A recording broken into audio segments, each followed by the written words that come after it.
సామాన్యులకు అన్యాయం జరిగితే లాయర్ న్యాయం చేస్తాడు.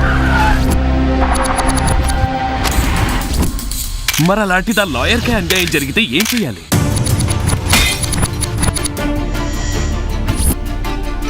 వంద మంది దోషులు తప్పించుకున్నా పర్వాలేదు, ఒక నిర్దోషికి శిక్ష పడకూడదు అంటారు.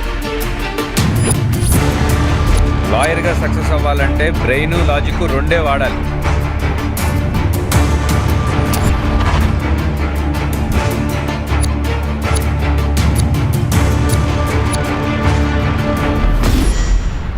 మీ నాన్నకు కావలసింది నువ్వు కేసు గెలవడం కాదురా, ఒక నిజాన్ని కాపాడడం.